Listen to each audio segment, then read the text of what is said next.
Good afternoon. My name's Hunter Fleetwood with Global Med Logistics, and we are proud to be a sponsor here this week at SEMDA. Congratulations to Jason Rupp and the entire board for hosting such an outstanding conference. Our company recently went through a rebranding, which included some internal restructuring. We moved about 100 operational employees from our parent company into a smaller, more operationally focused company, Global Med Logistics. We declared our mission, our vision, values, goals. We chose a new logo, determined a new slogan, Together We Grow. We even completed an employee survey earlier in the year, which we incorporated into our rebranding. We, of course, ordered some new swag, pretty critical, and we chose to host our launch at Children's Healthcare of Atlanta in the Wood Level Auditorium, and everything was perfect. Then we realized there was one critical component missing. How are we going to get our employee engaged and the employee buy-in on this rebranding? How are we going to get them as passionate about the future of our company as we are? We realized, Global Med Logistics is a third-party logistics provider for medical device companies, and every single day our employees manage the implants and the instruments that directly affect the lives of patients all over the country. However, these employees had never truly seen the fruits of their labor. They had never met one of the patients whose lives they had directly impacted and dramatically altered. In our warehouse, we always say to treat every case as if it was your mother on the table. But we never directly connected our team to the powerful stories of patient recovery or to the true meaning of what they do every single day.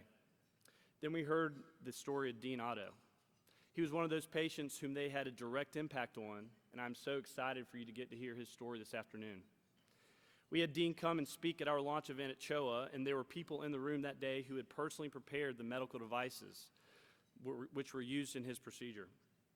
We had them stand up and recognized for the impact of their great work. That experience has had a material, lasting impact on our team, and I know it will do the same for you here today. Everyone in this room is in healthcare in some form or fashion. Some of us are more directly involved in patients every single day, but most of us here are involved in a more distant way a lot of times. We're doing things to serve those patients, equally important, but we're not interacting with them in a physical way all the time. Regardless of your degree of physical separation from our patients, I believe it is critical we are all regularly reminded of who we truly serve in this industry. Today we have a very special fireside chat for you with Dean Otto and Courtney Warren. Courtney's a familiar face here at SEMDA. She has helped host our annual conference last year in her hometown of Greenville, South Carolina, and as she serves as a board member of SC Bio. She's the Tech and Life Science Practice Chair for Marsh & McLennan Agency's Mid-Atlantic region and specializes in risk and business insurance consulting for companies in the biotech, pharmaceutical, and medtech space. As a medtech advocate and fellow runner, she immediately connected with Dean's plight, and will lead our discussion today to hear his incredible story. We have a little video to get us started.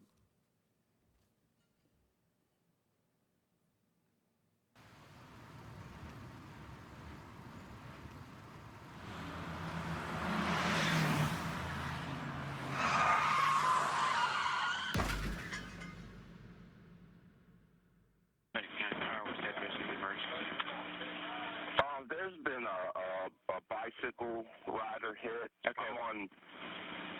Go ahead, I'm listening. Okay, I'm on 2400 block of Providence Road. I would not say that Charlotte is a real bike-friendly environment in which to cycle. I always thought it was dangerous, and it always made me uncomfortable. I just landed the night before on a flight back from London. I woke up at 6 o'clock in the morning, came downstairs and got all my bike gear on and went for a bike ride. Had all the lights, reflectors, all the different gear on you could put on. Was basically the geeky dad with every piece of safety gear that you could put on. I'd gotten up a pretty good head of steam. I was going about 23 miles an hour, and I heard 3 cars fly past me on the left-hand side. And I kind of turned to my left, and I'm like, why are these guys going so fast? About the time that thought left my mind, I heard brakes. And then I felt the impact. That's the last thing I remember, is the crunch of my bike and the impact that I felt. And I didn't feel any pain. The next thing I know, I come to and I'm laying in the middle of Providence Road, and I could hear sirens in the background, and the 2 guys that were in the F-150 that hit me were out and they were panicking and they were like, oh my gosh, you know, are you okay? And I implored them. I said, please don't touch me. Leave me right where I am. I can't move my legs. I think I'm paralyzed. Mr. Otto came in on a Saturday morning when I was the resident on call. The trauma service called me and said there was a spinal cord injury down in the trauma bay. I reviewed the films and went down and saw him, and after meeting him and looking at his films, I called Dr. McGirt, who was the attending neurosurgeon on call, and let him know the severity of the injury and that we thought he needed to go to the operating room immediately. I was concerned that he was going to have a complete spinal cord injury, meaning he was not going to have any movement or sensation in his legs. Once I got off the phone with my resident, Dr. Parrish called me, said, you know, I have a patient here in the ER I just evaluated, can't move his legs, he has no movement below the waist. The CAT scan demonstrates fracture dislocation, significant spinal cord compression. First decision we make is let's get him to the operating room immediately, since this is a very time-sensitive issue. The very next thing I did was on my iPhone text my rep and said, look, we're going to be going to the OR momentarily, need you there. I got a call from the hospital asking me to come in. It was a trauma case. Most of our trauma cases are some sort of fracture, burst fracture. It was definitely pretty serious. With these cases, it's really, really important. It's paramount that you're not missing anything. It's our job to make sure that we give them the things they need. If I do my job correctly, the doctor never has to look up. They're a big part of getting the operating room going because the rep has to get there, get the screws, get everything ready. We can't get going until their supplies are there and they're there to help us get ready. In this situation, we knew that he had some firing neurons in the spinal cord. He had a little bit of sensation, but he couldn't move. He had been that way for a few hours. The first thing that goes through my mind is how quickly can we decompress the spinal cord? Dr. McGirt's standing there. He goes, we're getting ready to take you into surgery. I'm like, right now? He's like, right now. So in Dean's case, we used Zia pedicle screw rod system, and I used reduction towers to realign his spine. Put 4 screws in above that torn segment, 4 screws below. Then we remove bone and disc and other things that might be impinging the spinal cord to allow blood flow to restore to the spinal cord, and then hopefully over time let it regenerate in those cells that were injured that hopefully have not died off to work again. Did I think that he would be walking or running? Probably not. I accepted what had happened to me, and I was okay with it. I just gave it to God and said, you're the most powerful person out there, and I don't know what you have in store for me, but whatever it is, I accept it. And then I forgave the guy that hit me, and so I wouldn't harbor any resentment. And being able to do that has really helped me throughout this whole process. This has been an incredible experience. It's taught me a lot about humility and acceptance and gratitude.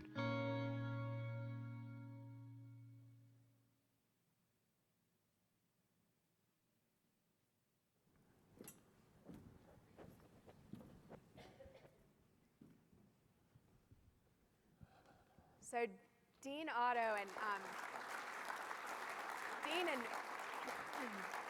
Thank you. Dean Otto and Matt McGirt run together pretty regularly, but this is not your ordinary runners meetup, runners out there. The way that Dean and Matt met is anything but ordinary. The two formed a very unlikely friendship when Dean ended up on Matt's operating table following a bike-truck collision that left Dean paralyzed from the waist down. Dean, you've told me you're just an ordinary guy. Pretty ordinary guy, yeah. And just like anybody else standing here, sitting here in this room. just liked running to stay in shape, had started training for a couple marathons. Right. And had gotten into even some tries. But we're here today because we know that your story took an incredible turn one day in September 2016. Right. And that this tragic accident has changed not only your life, but the lives of quite a few other people since then. So I think to start this off and the conversation here at SEMDA, we'd love to hear just your side of what happened that day in September. Just give us a play-by-play of the accident. Sounds good. So they kind of gave you some highlights of the story. So that morning, it was September 24th, 2016. And I had been over in London on business, and while I was over there, I was like, why not run a half marathon? So there was a half marathon that was called the Richmond Half Marathon, ran through Kew Gardens, if you're familiar with London. It's absolutely gorgeous. I couldn't get in. It was all filled up, so I had to fundraise in order to run the race. My mother has Alzheimer's. In fact, she just passed away 2 weeks ago, yesterday, and I wanted to raise some money for that. So I got in by raising money, and I went over there and ran the race and had a great time. But I pulled my right hamstring, and my right hamstring was injured, I guess permanently, pretty chronically now, from when I ran the 2015 New York City Marathon. And I ran a great race then, but this thing just kept nagging on me, and that's why I bought the bike to begin with. And I had to be encouraged by my coach to do so, because as my wife mentioned, Charlotte or any other city for that matter is not very bike friendly. And I was doing some triathlete type stuff, swimming and biking as cross training really for my running, which was kind of my first love. So that morning, I landed at 5:30 on Friday afternoon, and Saturday morning I was getting up to do what I normally do on every Saturday morning. That was go for a run, and then go to a meeting, a recovery meeting. I'm actually an alcoholic, and I've been sober for almost 10 years. And I go to these meetings. Thanks. So I go to meetings on a pretty regular basis, and the plan was go ride for an hour and go to my meeting and go out to breakfast with my buddies. And so that morning was fairly unique in that there was a new moon, so it was super dark, and it was super humid. So late September in the Carolinas is much like late September in Atlanta. It's pretty dang hot and humid. So I got on all my gear. I had on reflective socks, a light on the back of my bike. I even had a vest with reflectors and little LED lights on them. And I put all that stuff on with my helmet and took off up my road that you saw there just a second ago. And I got about 1.5 miles away, and I was taking a left on Providence Road. And remember that Providence, under the care of God. I take a left on Providence Road and get maybe 1/4 mile down the road, and these 3 cars come flying by me on my left. I'm like, what the heck are those guys doing going so fast? And I refocused, and just like it said in the video, I heard brakes lock up, and then I felt the impact. And my first reaction, I was just pissed, frankly. I was like, how did you not see me, dude?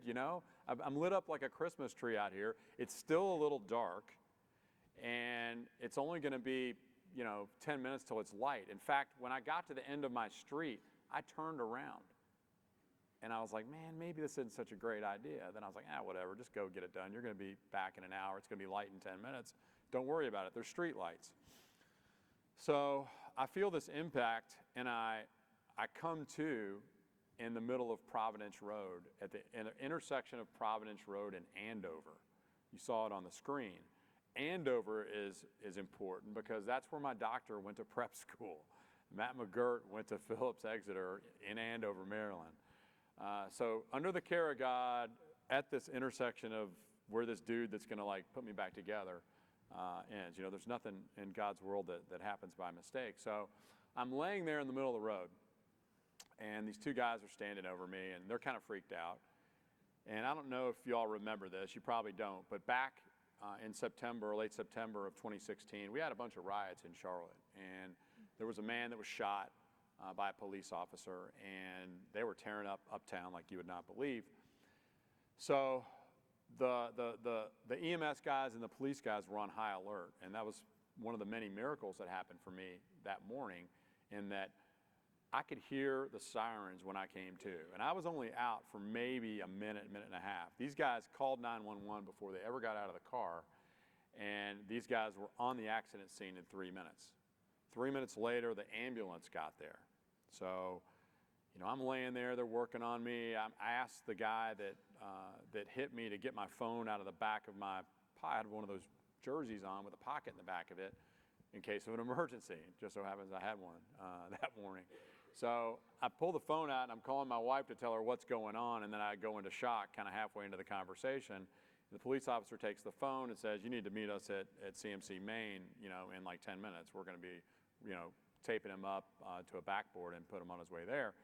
And I just told her, I was like, you know, I was in a bike accident. I'm going to be fine. You know, I'm a little scraped up, but I'll see you at the hospital.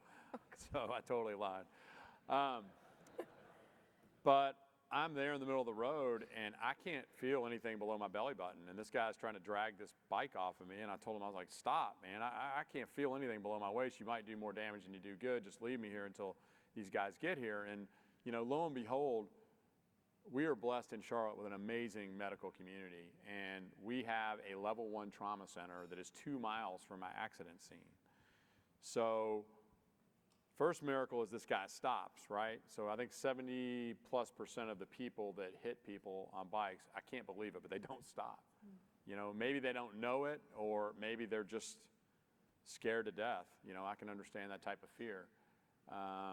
But that didn't happen. So he stopped. He you know, called, did the right thing. I was 2 miles from the only level 1 trauma center in the area. And they were able to get me there really fast. But what my recovery training taught me, and it was a very important part of my recovery from this accident, was a couple things. You know, first of all, you know, nothing happens in God's world by mistake. And I had to accept what had happened to me on life's terms. You know, accept life on life's terms and give it to God. So I just said a prayer and I said, God, I don't know what you have in store for me. And I was not a religious person, you know, at all. I was spiritually bankrupt when I got sober. And they taught me how to pray, and they taught me that, you know, I needed that spiritual connection. So I asked God, I said, I don't know what's in store for me. Whatever you've got in store, you know a whole lot more about this stuff than I do, and I'm sure your plan is great. You've got it. And then I just said a little prayer and forgave this kid that hit me, because, you know, it was an accident. He wasn't texting, he wasn't drinking. I didn't know it at the time, but he was with his best friend from Virginia Tech, where he went to school. They were on their way to a football game that morning. So they had about a 3-hour drive up to Blacksburg to go see that. So once I did that, I was completely at peace. And I had no fear. And, you know, God is love. And then you've got fear over here. And when you've got plenty of love in God, the fear stays down here. And when you've got fear up here, you know, you kind of push that spiritual piece out of your life. So I was able to be at peace with everything and know that it was going to be okay. And I was just like, okay, you know, they're going to go to the hospital and they're going to take me up and I'm going to be okay. I didn't know how bad it was. I didn't know that I had a 1 or 2% chance to ever walk again. But, you know, some of my buddies and my wife, obviously, and some other friends, they're all, you know, at the hospital, and we all huddle up and say a quick prayer, and into the surgery I went. And that's, I think, here at SEMDA, we're very curious to know just the actual procedure to repair with 4 vertebrae of the spine, right. To put you back together. And I understand that your doctor performed a surgery that typically we hear takes about 4 hours to do this surgery. He did it in under 90 minutes. But tell us about the surgery. Sure. And your determination to, right. to recover. So a normal human being takes 4 hours to do the surgery, but Matt McGirt's not a normal human being, nor a normal neurosurgeon. I was basically a ticking time bomb, Courtney. So I had 5 hours from the time of impact to the time I was going to be paralyzed, regardless of what happened. I had a dislocated back. I had 2 shattered vertebrae that were impinging upon my spine. My spine just took a big left turn, and it was almost like a pin pushing against a balloon. You know, Matt's been doing this gig for quite a while, and he had only seen one other case when he was a resident at Johns Hopkins, where he had trauma as bad as what I had, and there wasn't a complete spinal cord injury. So Matt got in there and basically took out the broken vertebrae. They took out 2 discs. He inserted screws above and below the injury, and then they had to snap me back into place. And you know, that alone could have paralyzed me. So didn't have a whole lot of things going for me, I didn't think, you know, at the time. But again, it didn't, you know, nothing happens by mistake. So Matt got in there and was kind of shocked that my spinal cord wasn't cut in half. So he's able to snap me back into place, put the screws in, put the metal in, and you know, staple me back up. here I am. By the way, after this, there's an amazing recreation of the surgery. You can Google it, where they've actually put together a visual of how it worked. But I'm curious, what is the technology that really enabled the surgery? What were some of the most complex aspects clinically that had to come together for this to be done right? Well, it was all timing and people. So Matt is on call one Saturday a year, and he was on call that Saturday, which, you know, was just another miracle that happened that day. Stryker made the titanium that went in my back. The rep was there, as Matt said in the video, to assist him with the procedure. And Matt has a photographic memory, and the reason why he was able to do that surgery so quickly is that human beings require multiple images of the vertebrae to make sure that the screws are going in the right place. And Matt's able to go in there with his fingers and kind of feel around on where it's supposed to go, and he knows exactly what vertebrae that is, so he knows where the screw needs to go. And so he was able to cut out a ton of time in the procedure that really saved me, because by the time, you know, he was finished with the surgery, the egg timer went off, and, you know, I was going to be out of soap, basically, and I was going to be paralyzed. But he beat the clock, and because of the rep being there, because Matt was on call, because the trauma center was, you know, only 2 miles away from the injury, because the guy stopped, because I had a whole lot of people that were looking after me, that there was a trauma center that was able to care for me, diagnose me, and get me into Matt's hands as quickly as possible. There was just so many things that had to happen perfectly that day for me to ever have a chance to walk again, and I hit the lottery. They all happened. Dean, you spoke with me about a meaningful experience you had during recovery that maybe helped direct even long-term what your purpose, some change and shift in what your purpose was going to be. Can you share about that experience? Sure, Courtney. So I was in rehab. I was in the ICU for 2 days, and they kicked me out because I was doing so well. Then I was in the hospital for 4 days, and they kicked me out because I was doing so well. I was up on a walker 72 hours, I think, after my accident, taking my first steps. I made it 2 steps. Then the next day I made it to the bathroom. The next day I made it to the door. The next day I made it to the end of the hall, and then they kicked me out. So then I have to go next door to the rehab center, and you can probably tell I'm a little bit type A, just a tiny bit. So they put me in the rehab facility, and they're working me out like three times a day for about an hour at a stint, and it completely exhausts me, and I'm full of pain after these workouts. So I think it was the second or third day I was in there. There was a lady in there with her son, and her son had been in an accident, and he was in a wheelchair, and he really looked down, you know, and I'm a pretty happy-go-lucky and positive, half-full kind of guy, and, you know, I was walking around with shaky legs and, you know, just trying to kind of make it, and I see this kid and his mom, and she's like, "What happened to you?" And I said, "Well, I got hit by an F-150 truck." She said, "When did it happen?" And I was like, "About 8 days ago." And she was blown away. She's like, "How are you doing this?" I'm like, "You know, I just kind of gave it to God and just try really hard. You know, there's only 2 things in life that you have control over: your attitude and your actions." So I knew that I had a finite amount of time to get back everything that I was going to get back, and I knew that I was going to bust my tail to get it all back as quickly as I could. So I looked at this kid and I said, "Buddy, you know, I'm 51 years old. I said, if I can get off my rear end and get out here and do all these exercises that these people are asking me to do, I bet you probably can too." So I went off to my room, collapsed, took a pain pill, you know, woke up again 2 hours later, and I'm back in the same room doing rehab, and this kid is up, and he's on a walker, and it gives me chills just thinking about it. He's moving around, and I was like, oh my gosh, you know, that's what this is all about. This is all about me trying to share a little bit about what happened to me and my story to help inspire others to recover.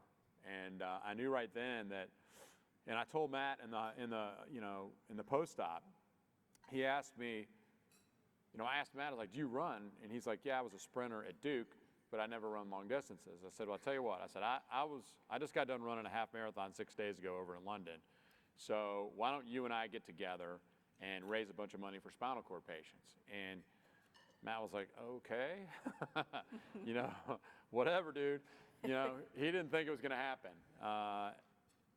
4 weeks later, I walked into his office, and he was kind of shocked. And he was like, I guess this dude's for real, you know.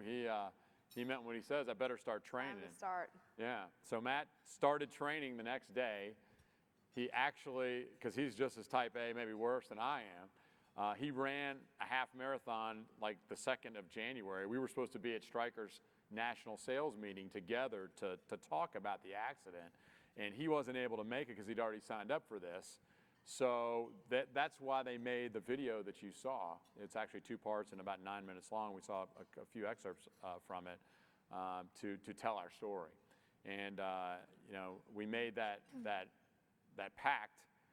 And by chance, you know, I'm not running yet. I'm just walking. I walked a 5K that I was signed up for 4 weeks to the day after my accident. And I was going to try to break 20 minutes in that 5K, which obviously I think I ran 49 minutes because I didn't run, I walked. And I wasn't released to run until about 4.5 months later. And I was out on a trail in Charlotte, and the kid that hit me, the kid that I forgave that day, tracked me down and found me through my coach on Facebook. And he came in with his wife to apologize to me, and he was like, Kelly, do you think he'll see me? And she's like, I know he'll see you, so come on. So he came in. What we thought was going to be a really awkward 5-minute, I'm sorry, you're forgiven conversation turned into 2 hours. You know, we had dinner several times. We stayed in touch. And I'm out on a trail in Charlotte running, and who do I run into? But Will Huffman and his wife. They're walking their dog. And he's like, what in the heck are you doing out here? And I said, I'm training for my comeback race, man. I'm running a 5K in 1 month from today, and you guys need to run it with me. And so they're like, dude, if you can run, we're going to run. So they signed up for the race. Their families came. My son came back in from Chapel Hill. They all, you know, did signs, and the hospital did a really good job, you know, with media. So there was a reporter there, Michelle Bowden, who saw me and kind of heard about the story, and that was the sort of the catalyst for the media storm that was about to happen. That's perhaps my favorite parts of the story. How unbelievable to have the man who hit him, the surgeon, and Dean running this race literally a year to the date from the time of the accident altogether. Curious, Dean, and just thinking about who's in the room, we've got some smart people, some innovators, and folks that touch every piece of the chain, but what are the continuing challenges that you face? Sure. And is there a medical innovation that would make a difference for you at the point you're at now? Wow, that's a great question, Courtney. First of all, anything from here down, I had to learn how to do over again. And when I mean everything, everything. So there was a long road back, you know, and it was really hard. It was the hardest thing I ever did. The one thing that would be amazing is if there was some sort of innovation around being able to repair the nerve damage that I had. So I don't have neuropathy, but I have neuropathy-like symptoms. And from here down, feels like my feet are asleep a lot of time, especially if I'm sitting. Not when I'm lying down as much, not when I'm standing, walking, or running, but definitely when I'm sitting. And I also have this feeling like my feet are freezing. So anything that you could come up with that can trick my brain into turning up the thermostat a little bit when it's below about 70 degrees, that would be awesome. And anything that helps repair that sensation of feeling, it almost feels like I've got a pair of sandals on that has a strap that goes over here because of the damage, the nerve damage that I've had. And there's no circulation issues, there's no nerve issues. I mean, I can feel everything. There's basically 3 tests that they do on you when you have a spinal cord injury. Two of them are with a safety pin, the push part, so the round part of the safety pin, the pointy part to see if you can feel that, and then they use a Q-tip to feel if you can brush. I scored a 0 out of 5 on all 3 of those tests after my injury. I'm, you know, a 5 out of 5 now, but there's still those lingering effects that would be fantastic. Well, let's get thinking next year at pitch rounds. Let's see if we can get some Come on, some y'all, I know you device can do out it. there. I'll be your guinea pig.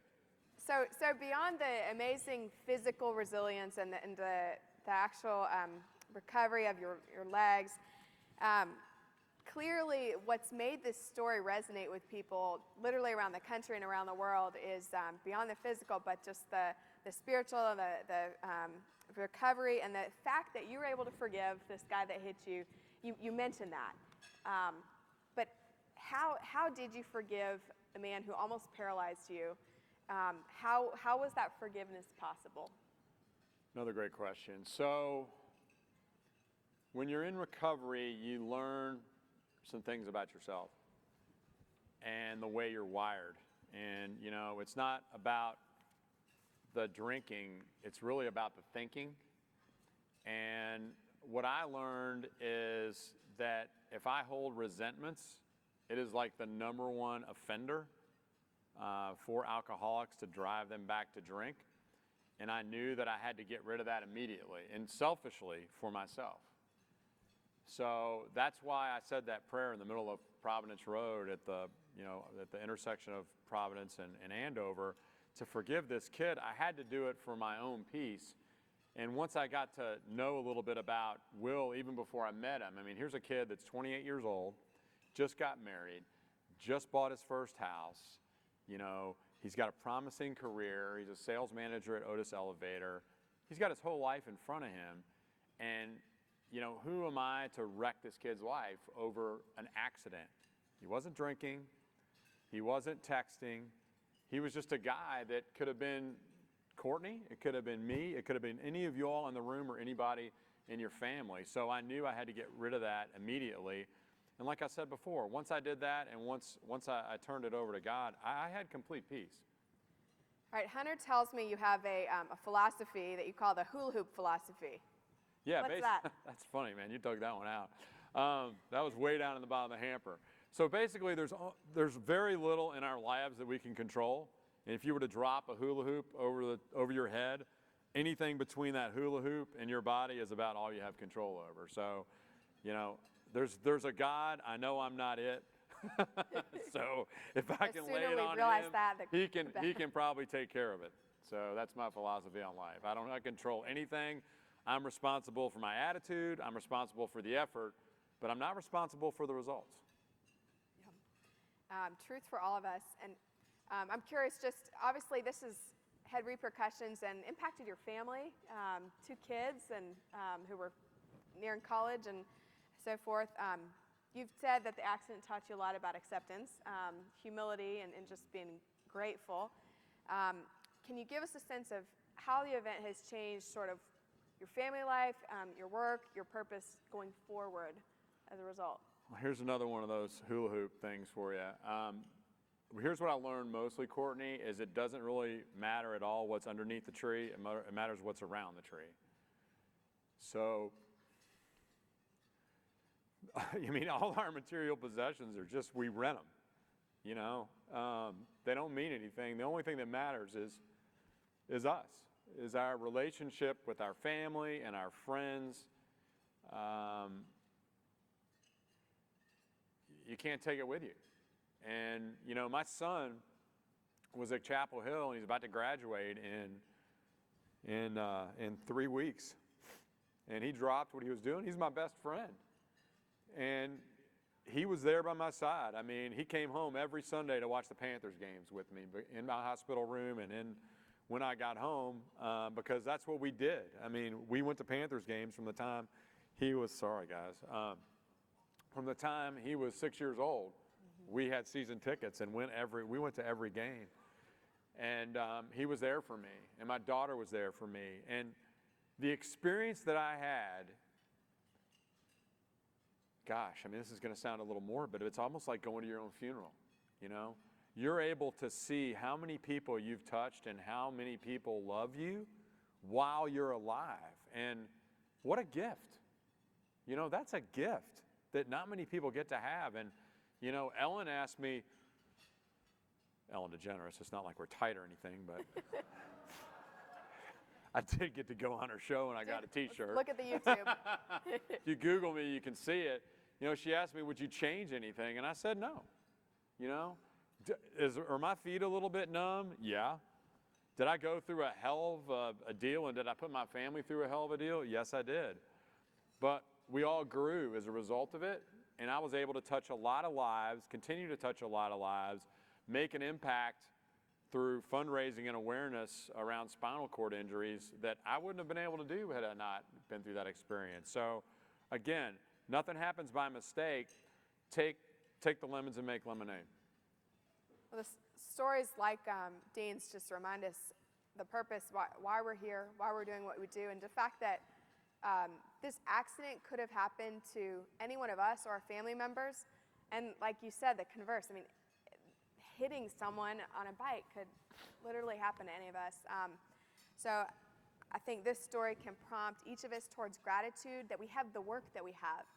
It can also challenge us in all of our companies, you know, how we can use technology, what tasks we have in front of us to further the advances of medical technology and ultimately to improve the lives of patients like Dean.